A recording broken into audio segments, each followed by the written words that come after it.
अस्सलाम वालेकुम दोस्तों, नदीम अहमद हाजिर है खट्टी मीठी बातों में अपने नए व्लॉग के साथ। अभी कहते हैं कि बिलावल भुट्टो की प्रेस कॉन्फ्रेंस की गूंज ख़त्म भी नहीं हुई थी कि 2-3 घंटे में वही काम हो गया जिसका हम सबको यकीन था। यकीनन आपने मेरा पहला व्लॉग सुना होगा जिसके अंदर मैंने क्लियरली बता दिया था कि इस्टेब्लिशमेंट जो है वो अपना फ़ैसला कराएगी और चाहे ये लोग कोई भी कैसी भी बातें कर लें, ये सब एक टेबल पे बैठेंगे और वही काम करेंगे जो उनको लिख कर दिया जाएगा, यानी उन अहकामात पे अमल करेंगे जो इनको लिख कर दिया जाएगा। तो नतीजा वही हुआ और आपके सामने आ गया।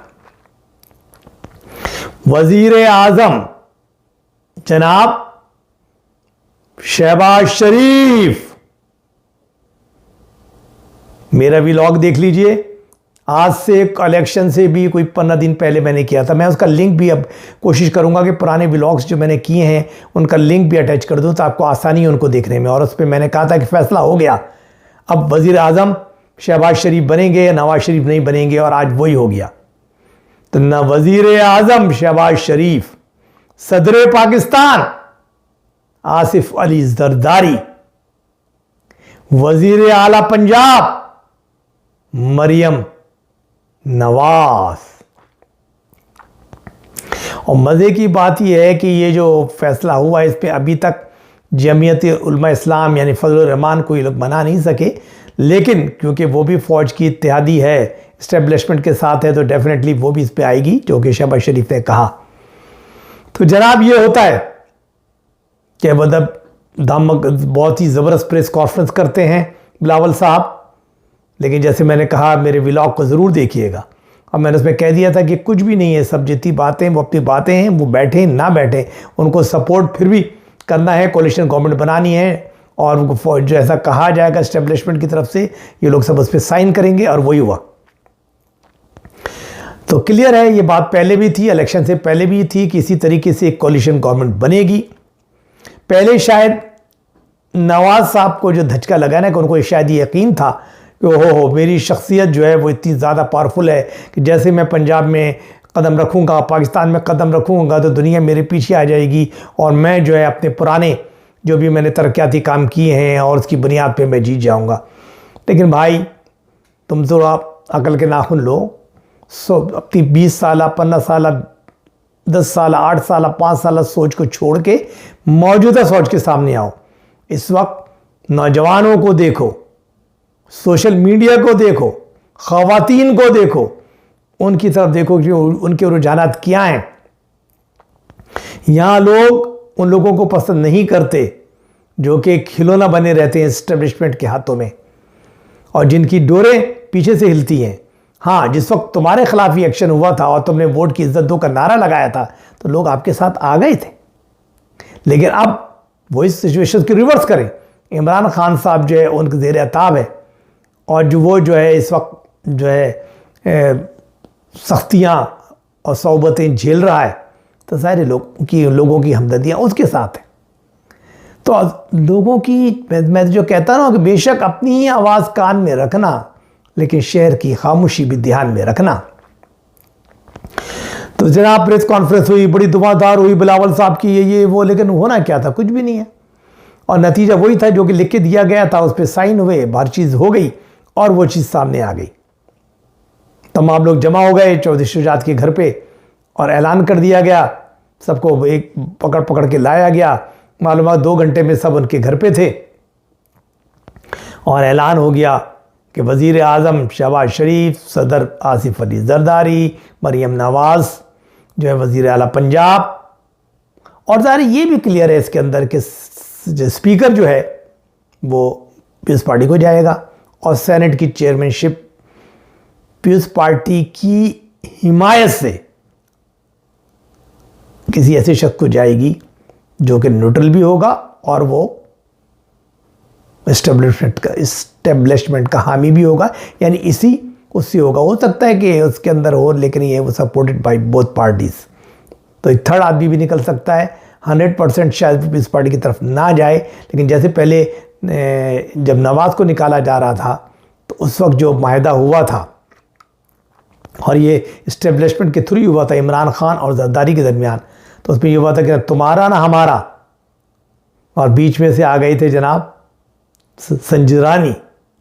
तो ऐसे ही कोई तीसरा शख्स उसमें आ जाएगा, और डिप्टी जो है ना वहाँ का चेयरमैन सेनेट का, वो पहले भी मांडली वाला बन गए थे पीस पार्टी के, शायद वो दोबारा बन जाए या किसी और पीस पार्टी बना देगी।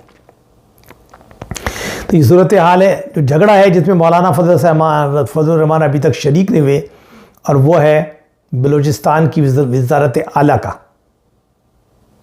फजल रहमान की 2 शर्तें थी, या तो मुझे सदर बनाया जाए या बलूचिस्तान की वजारत आला मुझे दी जाए, लेकिन उनके पास नंबर बहुत कम थे, क्योंकि कौमी असम्बली में उनके पास सिर्फ 4 मेंबर हैं। तो इस बुनियाद पे सदर उनको नहीं मिल सकता था।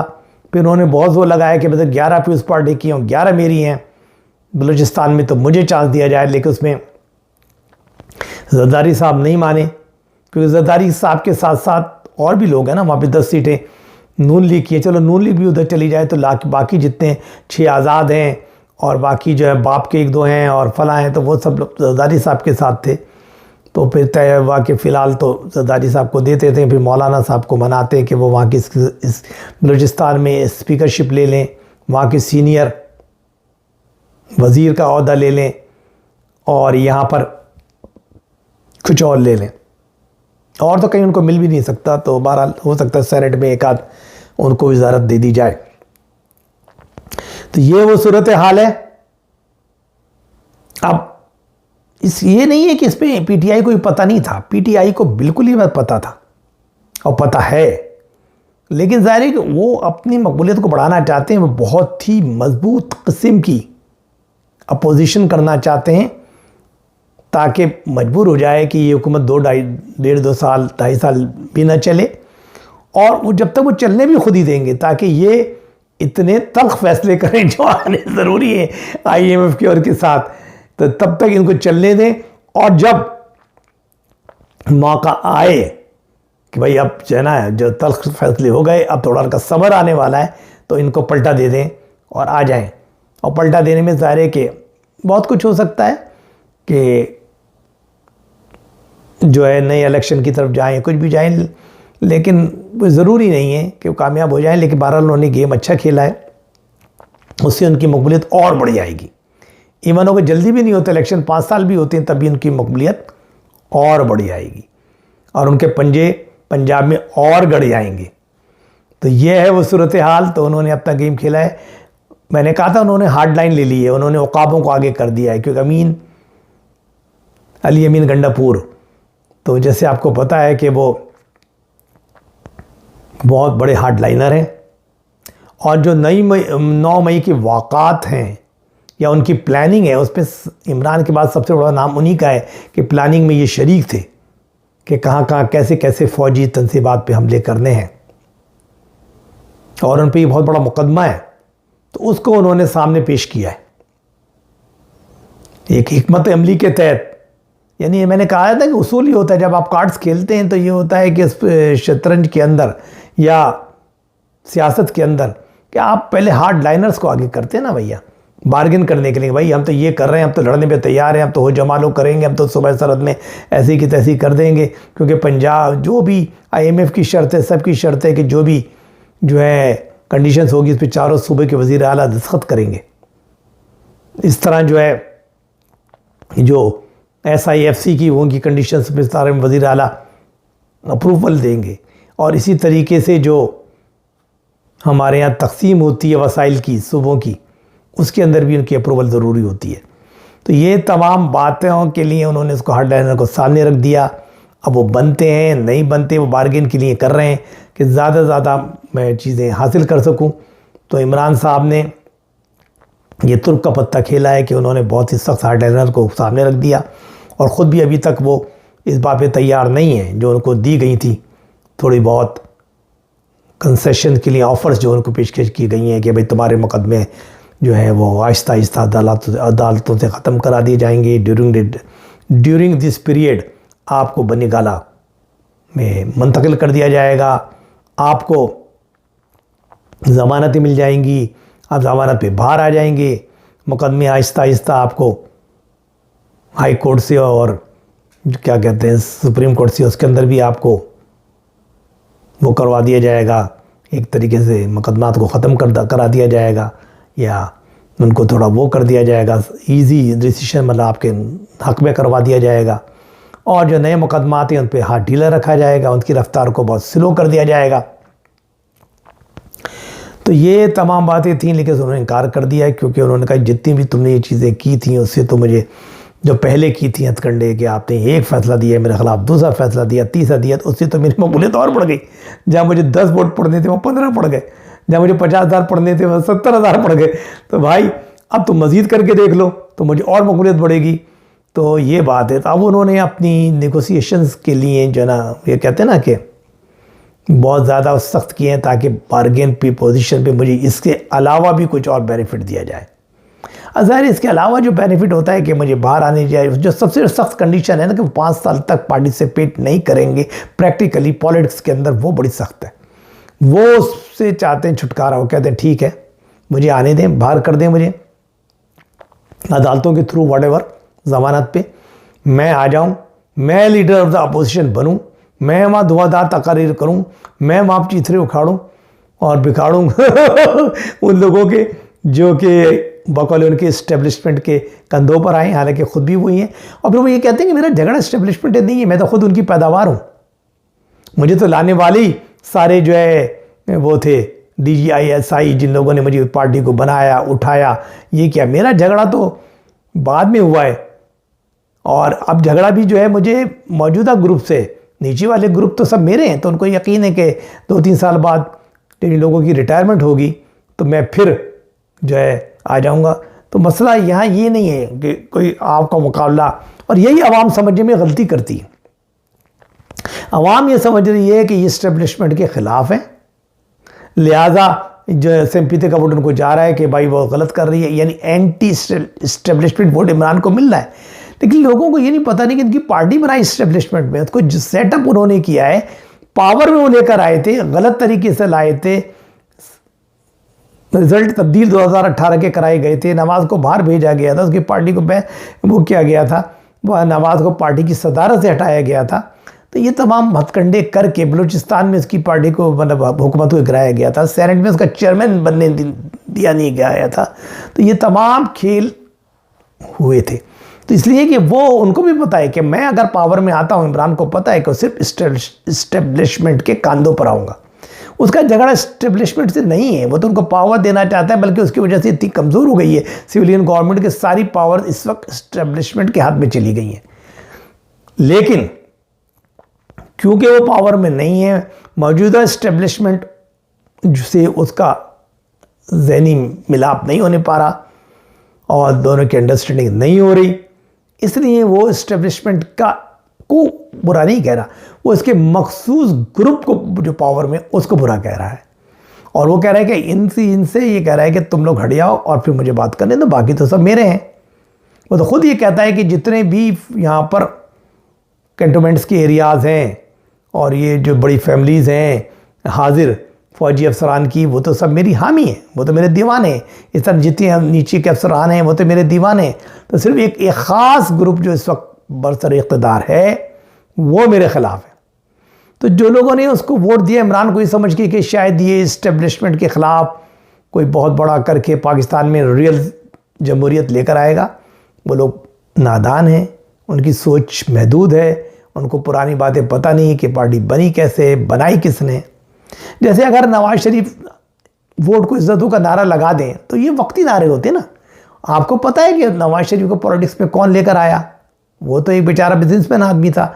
उनको वज़ीर आला पंजाब किसने बनाया, फिर वज़ीर आला पंजाब दोबारा किसने बनाया, वज़ीर ख़जाना बनाया पहले पंजाब का, फिर वज़ीर आला बनाया, फिर दोबारा वज़ीर आला बनाया, फिर वज़ीर आज़म बनाया। IGI किसने बनाई थी? मुस्लिम लीग का जन्म कहाँ से हुआ? तो मेरे भाई सबको पता होती हैं कहानियाँ, सबको पता है कि सब एक ही जगह की पैदावार हैं। सिर्फ वक्ती बात ये होती है कि जब उनको हटा के कहा जाता है कि यार तुमसे नहीं चल रहा, अब अभी दूसरे को मौका देते हैं, क्योंकि तो फिर ये लोग सब नाराज़ हो जाते हैं। मतलब ये वो जो बसर इख्तियार होता है वो कहते हैं नहीं साहब मैं तो खिदमत कर रहा हूँ, आपकी सब कुछ क्यों हटा रहे हो मुझे? वो कहते हैं नहीं यार अभी बहुत हो गया आपका जो है ना वो चल नहीं रहा है मामला पब्लिक में, तो हम इसको आपको हटा के हमें चेहरा तब्दील करना है, और चेहरा तब्दील करते हैं वो लोग। तो अगर मेरा पुराना व्लॉग सुने, जैसे मैंने कहा था ना कि ये सौकन है जितने सियासतदान हैं, और इस्टेब्लिशमेंट जो है वो है बादशाह, और इसकी सौकन नहीं है। अब जिसके साथ वो अपने साथ बुला ले वो स्वागन बन जाती है। कभी इमरान को साथ सुला ले तो इमरान स्वागन, कभी नवाज शरीफ को अपने साथ सुला ले नवाज शरीफ स्वागन है। तो मेरे भाई यहाँ तो यही चक्कर चला, शहबाज को सुला ले शहबाज स्वागन तो भाई सौकने और स्वागनों की कहानी है मेरे भाई। आज स्वागन ये बनेगा, कल स्वागन वो बनेगी। तो ये ना समझो कि ये लोग इस्टेब्लिशमेंट के खिलाफ है, या कभी खिलाफ हो सकते हैं, ये खिलाफ होने की सोच सकते हैं, ऐसा कुछ नहीं है प्यारे। इसीलिए जो बसर इख्तिसार ग्रुप है इस्टेब्लिशमेंट का, वो तो बहुत ज़्यादा मुखालफत करता है, लेकिन नीचे वाला जो है ना वो थपथपाता है इमरान को कि फिक्र ना करो हम तेरे पीछे, और वो अपने वोट भी दिलवाता है, अपना जहाँ तक हो तक थोड़ा बहुत चमत्कार भी करवाता है। तो ये वो कहानियाँ हैं। तो मेरे भाइयों, आवाम, आप लोग बेवकूफ़ बनते रहेंगे। मैं तो सिर्फ ये कहता हूँ कि उठो मेरी दुनिया के गरीबों को जगा दो। इस कहते हैं ना काखे उमरा के दर दीवार हिला दो, जिस खेत से दकान को मौसर ना हो रोटी, उस खेत की हर खोशा गंदम को जला दो, और चेहरे नहीं समाज को बदलो, लुटेरों के राज को बदलो। ये चेहरे बदलने वाली बात है कि यार नवाज गया, बेनज़ीर गई, नवाज आया, नवाज गया, इमरान आया, इमरान गया, शहबाज आया।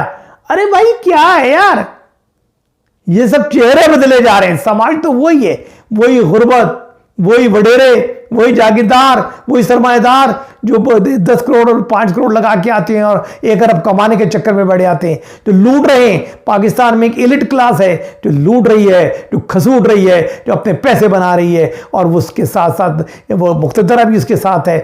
सब लोग मिलकर ये काम कर रहे हैं। तो भाई मेरे, सब बेकार है जब तक कि यहाँ पर जो है असल अवाम नहीं आएंगे, लोगों को माशी आज़ादी नहीं मिलेगी, लोग वडेरों के सरदारों के चुंगल से नहीं निकलेंगे और ज़हरी तौर पे आज़ाद होकर अपना वोट कास्ट नहीं करेंगे, जब तक ये खेल इसी तरह चलता रहेगा।